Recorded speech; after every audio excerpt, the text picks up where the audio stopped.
জান বন্ধুরা, তো আজকে আমাদের পার্ট 2 ক্লাস আছে। ঠিক আছে, আজকে দেখো আমি তোমাদেরকে বলে দিচ্ছি যে আজকের সব কিছু সাউন্ড টাউন্ড সব ঠিক আছে নাকি একটু আমাকে জানাবে, সবার আগে বলে দিই। ঠিক আছে, তো আমাদের আজকে পার্ট 2 এর ক্লাস আছে। তো পার্ট 2 আমরা আশা করি তোমরা পার্ট 1টা করে নিয়েছো। ঠিক আছে, যারা পার্ট 1টা করোনি তারা গিয়ে অবশ্যই করে নেবে। আশা করছি পার্ট 1টা সবাই করে নেবে, আর যদি না করে থাকো তো অবশ্যই করে নেবে। ঠিক আছে, চলো। আর তোমাদের যাদের অ্যাডমিটের সমস্যা হচ্ছে তারা একটু ওয়েট করো, দেখবে সবার কার মেসেজ চলে আসবে, তারপরে তোমরা অ্যাডমিটটা ডাউনলোড করতে পারবে। ঠিক আছে, চলো আমাদের ক্লাস শুরু করা যাক।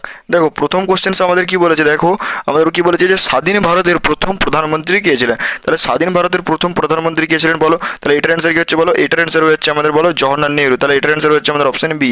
ঠিক আছে, আর আমাদের হচ্ছে লাল বাহাদুর শাস্ত্রী কে ছিলেন বলো, তো এটা তোমরা আমাকে কমেন্টে করবে।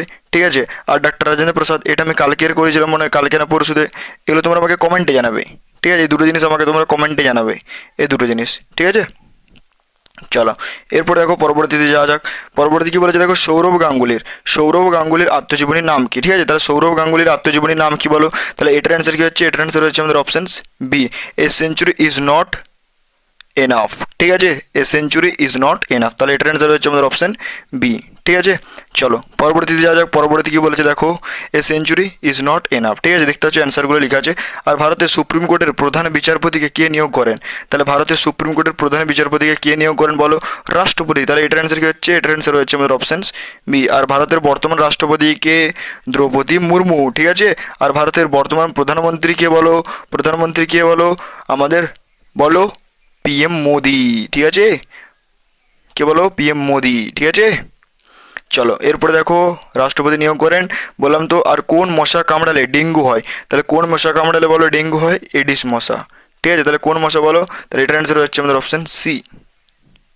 এটার অ্যান্সার হচ্ছে আমাদের অপশন সি। চলো এরপরে দেখো আমাদের কি বলেছে, কত বছর পর পর হেলিয়ার ধূমকেতু দেখা যায়। তাহলে কত বছর পর পর বলো, 76 বছর পর পর। 76 বছর পর পর। তাহলে এটার অ্যান্সার হচ্ছে আমাদের অপশন বি। ঠিক আছে, চলো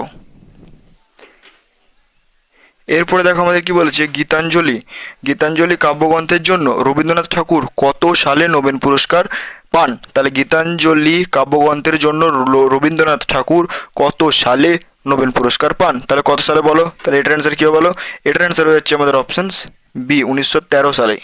ঠিক আছে, কত সালে বলো, 1913 সালে। ঠিক আছে, চলো এরপর দেখো আমি কি বলছি, মানুষের রক্তের রং কিসের কারণে লাল হয়। এটা তো তোমরা সবাই জানো যে মানুষের রক্তের রং কিসের কারণে লাল হয় বলো, হিমোগ্লোবিনের কারণে। তাহলে এটার অ্যান্সার কি হচ্ছে, এটার অ্যান্সার হচ্ছে আমাদের অপশন বি। আরেকটা কথা, যারা তোমরা ভাবছো যে দাদা এগুলো করলে হয়ে যাবে, দেখো বিগত বছরের পিওয়াইকিউ বেসে এই কোশ্চেন্সগুলো করানো হচ্ছে, মেমোরি বেসড কোশ্চেন যেগুলো বলা হচ্ছে, তো সেই অনুযায়ী এই বিগত বছরের প্রশ্নগুলো করানো হচ্ছে। এরপর 100% গ্যারেন্টি তো আমরা দিতে পারবো না, বা কেউই দিতে পারবে না, এরপরে যারা দিচ্ছে তাদের ব্যক্তিগত নিজস্ব ব্যাপার ভাই, কিন্তু আমরা অন্তত এই 100% গ্যারেন্টি দিতে পারবো না। ঠিক আছে, তো এটা একটু মাথায় রাখবে। আর আমি তোমাদেরকে বলবো যে ইবুকগুলো যেগুলো তোমাদেরকে দেওয়া হয়েছে ওগুলো ভালো করে পড়ো, প্লাস এগুলো প্র্যাকটিস হিসেবে নাও, কেউ খাতায় লিখবে না আর বাট মুখস্থও করবে না, কিচ্ছু করার দরকার নেই। এটা আমি সতর্কী বার্তা তোমাদেরকে জানাচ্ছি। ঠিক আছে, বেকার বেকার একটা সময় নষ্ট করবে আমার কথা শুনতে গিয়ে, যে দাদা তুমি বলেছিলে এই করবে ওই করবে, আমার দুটো ভিউজের চক্কর ভাই তোমাদের জীবন অন্তত খারাপ করার আমার ইচ্ছে নেই। তাই বলবো আমি যে ইবুকগুলো দিয়েছি তোমাদেরকে বিনা পয়সা, সেগুলো পড়ো। ঠিক আছে, তাহলে দেখো এবার 38 নম্বর কোশ্চেনটা কি বলেছে দেখো, 38 নম্বর কোশ্চেনটা কি বলেছে দেখো, 38 নম্বর কোশ্চেনটা কি বলেছে দেখো আমাদের, পানিপথের যুদ্ধ কত সালে হয়েছিল। তাহলে পানিপথের যুদ্ধ কত সালে হয়েছিল বলো, পানিপথের যুদ্ধ কত সালে হয়েছিল বলো, পানিপথের যুদ্ধ কত সালে হয়েছিল বলো। তাহলে এটার অ্যান্সার কি হচ্ছে বলো, এটার অ্যান্সার হচ্ছে আমাদের অপশন এ, পানিপথের প্রথম যুদ্ধ কবে হয়েছিল, 1526। তাহলে এটার অ্যান্সার কি হচ্ছে, এটার অ্যান্সার হচ্ছে আমাদের অপশন এ। ঠিক আছে, চলো এরপর দেখো আমার কি বলেছে, পৃথিবীর ক্ষুদ্রতম দেশ কোনটি। তাহলে পৃথিবীর ক্ষুদ্রতম দেশ কোনটি বলো, পৃথিবীর ক্ষুদ্রতম দেশ হচ্ছে আমাদের হচ্ছে ভাটিকান সিটি। তাহলে পৃথিবীর ক্ষুদ্রতম দেশ কোনটি বলো, ভাটিকান সিটি। তাহলে এটার অ্যান্সার কি হচ্ছে, এটার অ্যান্সার হচ্ছে আমাদের অপশন বি। ঠিক আছে, চলো এরপরে দেখো আমাদের কি বলেছে, ভারতের সংবিধানের জনক কাকে বলা হয়। এটা আমি কালকে তোমাদেরকে বলছিলাম যে ভারতের সংবিধানের জনক কাকে বলা হয়, ডক্টর বি আর আম্বেদকরকে। ঠিক আছে, তাহলে এটার অ্যান্সার কি হচ্ছে বলো, এটার অ্যান্সার হচ্ছে আমাদের অপশন বি। আর ডক্টর বি আর আম্বেদকর কী ছিলেন, ভারতের প্রথম আইনমন্ত্রী ছিলেন। ঠিক আছে, আর জওহরলাল নেহরু ভারতের প্রথম প্রধানমন্ত্রী ছিলেন। আর ডক্টর রাজেন্দ্র প্রসাদ কি ছিলেন, ভারতের প্রথম রাষ্ট্রপতি ছিলেন। ঠিক আছে, তাহলে এই জিনিসগুলো একটু দেখে রাখতে হবে। চলো এরপর দেখো আমাদের কি বলেছে, কোন বৈজ্ঞানিক মহাকর্ষ সূত্র আবিষ্কার করেছিলেন। তাহলে যে এটার অ্যান্সার কি হচ্ছে বলো, এটার অ্যান্সার হচ্ছে আমাদের কি বলো, এটার অ্যান্সার হচ্ছে আমাদের options sir Isaac Newton, sir Isaac Newton. তাহলে এরপরে দেখো তোমাদেরকে বলে দিই, যারা প্রিপারেশন করছো, প্রিপারেশন প্রায় শেষ হয়ে গেছে বা ডান হয়ে গেছে, যাই বলো, যে কোনো কিছু হয়ে যেতে পারে। তো তোমাদের যদি মক টেস্ট নিতে আর ইচ্ছে হয় তো এই 25টা মক টেস্ট তোমরা নিয়ে নেবে, প্রাইস মাত্র 49 টাকা। এক্সাম ওরিয়েন্টেড ফোকাস করে, এক্সামকে ফোকাস করে মক টেস্টটা বানানো হয়েছে। তো আমি জানি যে তোমাদের খুবই কাজে দেবে এবং তোমাদের খুবই উপকার হবে। তো সেই ক্ষেত্রে বলবো তোমাদেরকে যে মক টেস্টটা নিয়ে নাও ও যে ইবুকগুলো আমরা দিয়েছি সেই ইবুকগুলো ভালো করে পড়তে থাকো।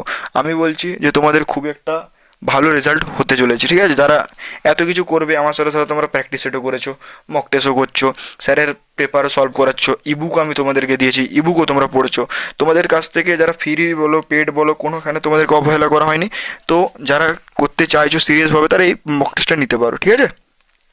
তাহলে এটার অ্যান্সার কী হবে বলো, তাহলে এটার অ্যান্সার কী হবে বলো, এটার অ্যান্সার কী হবে বলো, এটার অ্যান্সার হয়ে যাবে তোমরা কমেন্টে জানাবে, ঠিক আছে? আমাদের 43 নম্বর কোশ্চেন্স কি বলেছে, 43 নম্বর কোশ্চেন্স কি বলেছে দেখো, 43 নম্বর কোশ্চেন্স কি বলেছে যে কোন শহরকে, নিচের কোন শহরটি গোলাপী শহর নামে পরিচিত, গোলাপী শহর বা বলা হয়, ঠিক আছে? তাহলে এটার অ্যান্সার কী হবে বলো, এটার অ্যান্সার হচ্ছে আমাদের অপশন বি জয়পুর, ঠিক আছে? এটার অ্যান্সার হচ্ছে আমাদের অপশন বি জয়পুর। এরপর দেখো ভারতের কোন রাজ্যের সাক্ষরতা সবচেয়ে বেশি, তো ভারতের কোন রাজ্যের সাক্ষরতা সবচেয়ে বেশি বলো, ভারতের কোন রাজ্যের সাক্ষরতা, তো এটার অ্যান্সার কি হচ্ছে বলো, এটার অ্যান্সার হচ্ছে আমাদের অপশন বি কেরালা। তাহলে এটার অ্যান্সার হচ্ছে আমাদের অপশন বি কেরালা, ঠিক আছে? চলো এরপর দেখো বায়ুমণ্ডলে কোন গ্যাস সবচেয়ে বেশি পরিমাণে থাকে, তাহলে বায়ুমণ্ডলে সবচেয়ে বেশি পরিমাণে কোন গ্যাস থাকে বলো, নাইট্রোজেন, ঠিক আছে? তাহলে কোন গ্যাস, নাইট্রোজেন। তাহলে এটার অ্যান্সার হচ্ছে আমাদের অপশন বি। আর কত পার্সেন্ট থাকে দাদা, 78%, 78.08%, ঠিক আছে? আর অক্সিজেন কত থাকে বলো, 21%, ঠিক আছে? তাহলে এই জিনিসগুলো মনে রাখতে পারবে তো, ঠিক আছে দাদা? চলো এরপরে দেখো আমাদের কি বলেছে, নোবেল পুরস্কার দেওয়া হয় কোন নোবেল পুরস্কার দেওয়া কোন দেশ থেকে শুরু হয়েছিল, তাহলে নোবেল পুরস্কার দেওয়া কোন দেশ থেকে শুরু হয়েছিল বলো, তাহলে এটার অ্যান্সার কী হবে বলো, এটার অ্যান্সার কী হবে বলো, এটার অ্যান্সার হচ্ছে আমাদের অপশনস বি, ঠিক আছে? তাহলে এটার অ্যান্সার হচ্ছে আমাদের অপশনস বি স্টুডেন্ট। তাহলে এটার অ্যান্সার কী হচ্ছে, এটার অ্যান্সার হচ্ছে আমাদের অপশন বি। চলো এরপরে দেখো বিশুদ্ধ দুধের বিশুদ্ধতা মাপার জন্য কোন যন্ত্র ব্যবহার করা হয়, তাহলে দুধের বিশুদ্ধতা মাপার জন্য ল্যাক্টোমিটার, ঠিক আছে?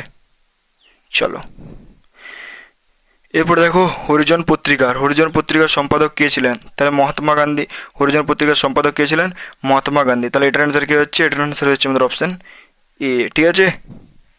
চলো এরপরে দেখো পরবর্তী কোশ্চেন আছে ভারতের কোন রাজ্যকে মশলা বাগান বলা হয়, তাহলে ভারতের কোন রাজ্যকে মশলা বাগান বলা হয় বলো, তাহলে এটার অ্যান্সার কী হচ্ছে, এটার অ্যান্সার হচ্ছে আমাদের অপশনস বি কেরালাকে, ঠিক আছে? তাহলে ভারতের কোন রাজ্যকে মশলা বাগান বলা হয়, কেরালাকে, ঠিক আছে? চলো এরপরে দেখো পরবর্তী যা যাক, পরবর্তী কী বলেছে আমাদের, একটি ক্রিকেট ম্যাচে মাঠের ভেতরে কতজন ফিল্ডার থাকতে পারে, তাহলে কতজন ফিল্ডার থাকতে পারে বলো, এটা তোমরা সবাই ভালো করে জানো। তো এটার অ্যান্সার কী হচ্ছে বলো, এটার অ্যান্সার হচ্ছে আমাদের অপশনস বি, ঠিক আছে? এটার অ্যান্সার কী হচ্ছে, এটার অ্যান্সার হচ্ছে আমাদের অপশনস বি 11 জন, ঠিক আছে? এরপরে দেখো উবের কাপ কি বলেছে দেখো, উবের কাপ কোন খেলার সাথে যুক্ত, তাহলে উবের কাপ কোন খেলার সাথে যুক্ত বলো, তাহলে এটার অ্যান্সার কি হচ্ছে, এটার অ্যান্সার হচ্ছে আমাদের অপশন বি ব্যাডমিন্টন, ঠিক আছে? চলো এরপর দেখো তোমাদেরকে বলেছি শুষ্ক বরফ বা ড্রাই আইস আসলে কি, তাহলে ড্রাই আইস আসলে কি, কঠিন কার্বন ডাই অক্সাইড। তাহলে এটার অ্যান্সার কি হচ্ছে, এটার অ্যান্সার হচ্ছে আমাদের অপশন এ, ঠিক আছে? চলো এরপরে দেখো আমাদের কি বলেছে ভারতের বর্তমান নৌসেনার প্রধান কে, তাহলে দীনেশ কুমার ত্রিপাঠী। তাহলে এটার অ্যান্সার কি হচ্ছে বলো, এটার অ্যান্সার হচ্ছে আমাদের অপশনস বি। আর এই ধরনের কোশ্চেন্স কিন্তু খুব আসে ভাই, ঠিক আছে? এই ধরনের কোশ্চেন্সগুলো কিন্তু বিরাট পরিমাণে আসে, বিরাট পরিমাণে। ডেটগুলো মানে নেভি ডে কবে পালিত হয়, তাহলে কবে পালিত হয় তোমরা এটা জানাবে, ঠিক আছে? মানে নৌসেনার দিবস কবে পালিত হয় এটা তোমাকে কমেন্টে জানাবে, ঠিক আছে? এরপর দেখো আমাদের যে ভারতের কোন রাজ্যকে মশলা বাগান বলা হয়, এটা তো করলাম কেরালা। আর তারপর হচ্ছে দেখো সম্প্রতি, ঠিক আছে? সম্প্রতি চাঁদের দক্ষিণ মেরুতে পৌঁছানোর প্রথম দেশ কোনটি, ঠিক আছে? সম্প্রতি চাঁদের দক্ষিণ মেরুতে পৌঁছানো প্রথম দেশ কোনটি, তাহলে এটার অ্যান্সার কী হবে বলো, এটার অ্যান্সার কী হবে বলো তোমরা চলো, এটার অ্যান্সার হচ্ছে আমাদের option B A D Bharat, ঠিক আছে? তাহলে এটার অ্যান্সার কী হচ্ছে, অপশান ডি ভারত। চলো এরপরে দেখো চাঁদের দক্ষিণ মেরুতে পৌঁছানো প্রথম দেশ কোনটি, তাহলে এটার অ্যান্সার কী হচ্ছে, ভারত, ঠিক আছে? এরপরে দেখো